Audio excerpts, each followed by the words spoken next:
పూజ్యులు శ్రీ దేవేగౌడ గారికి, కుమారస్వామి గౌడ్ గారికి, శ్రీ కేటీఆర్ గారికి, టిఎస్ఆర్ గారికి, తదితర సాంకేతిక ఆర్టిస్ట్ అందరికీ very good evening sir. Very good evening.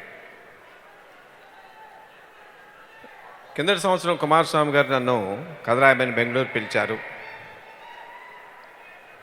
మొట్టమొదటిసారి వారిని చూసినప్పుడు బ్రదర్ అని అడ్రస్ చేశారు. అదే మొట్టమొదటిసారి వారిని చూడటం, వారి మాట వినటం కూడా. కానీ ఆ బ్రదర్ అని అడ్రస్ చేయటంలో ఆ మాట ఇక్కడి నుంచి వచ్చినట్టు నాకు అనిపించలేదు. నాభిలోంచి, కడుపులోంచి, మనసులోంచి వచ్చినట్టు అనిపించింది. ఆ క్షణమే ఏ పూర్వజన్మ బంధమో తెలియదనేటువంటి అనుబంధం ఏర్పడింది. ఆ గౌరవం, ఆ ప్రేమ, మర్యాద అప్పుడు వారితో నాకు అలాగే నిలిచింది. ఆ తర్వాత వారి అబ్బాయిని చూపించారు.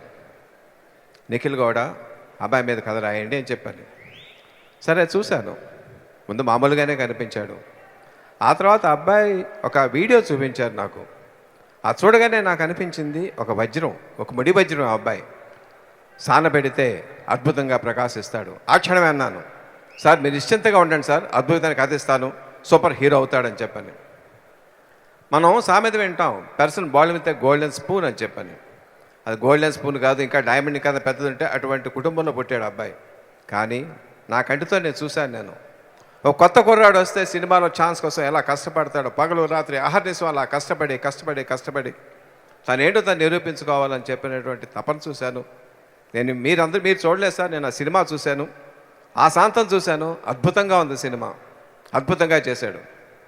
సార్ కుమారస్వామి గారు, మీరు ఎంత ఖర్చు పెట్టారో మాకు తెలియదండి. సినిమా చూస్తూ ఉంటే మీ డబ్బు అంతా కనిపిస్తుంది సార్. దాంట్లో స్పెక్టకిల్ చూశాను. I have seen a spectacle. You have done a great job sir. Nikhil, you are blessed to have such a great father. ఎవరు అలాగే డబ్బులు ఖర్చు పెట్టరు. డబ్బులు చాలామంది ఖర్చు పెడతారు, ఆ టేస్ట్ ఉండదు. ఆ టేస్ట్ కూడా ఉండదు. 24 గంటలు వెనకాల మాట దగ్గర కూర్చుని ఆయన ఎంత కష్టపడారు నేను చూశాను. Nikhil, you are blessed. నేను మాండ్యాలో ఆడియో లాంచ్ చూశానండి. ఎంత రెస్పాన్స్ అంటే, ఒక సూపర్ హీరోకి ఎంత రెస్పాన్స్ వస్తుందో అంత రెస్పాన్స్ నేను చూశాను. మీరు చెప్తే నమ్మరు, అక్కడ చూసిన వాళ్ళే తెలుస్తుంది. అది it's a great pleasant surprise to me. But at the same time ఏమాత్రం కూడా ఆ నిఖిల్కి ఆ గర్వం, ఆ పొగరు లేదు. అతి వినయంగా, అతి సింపుల్గా, అతి మర్యాదగా ఆ ప్రవర్తన చూశాను. Nikhil, that is going to take a long innings. And Mahadev నాకు బిడ్డతో సమానం. నాకు రాజమౌళి అంటే అంత ఇష్టం, మహోదయ్ అంటే అంత ఇష్టం. రాజమౌళి దగ్గర ఎంత టాలెంట్ ఉందో మహోదయ్ దగ్గర కూడా అంత టాలెంట్ ఉంది నమ్ముతున్నాను నేను. ఈ సినిమాతో తనట్టు రుజువు చేసుకుంటాడు.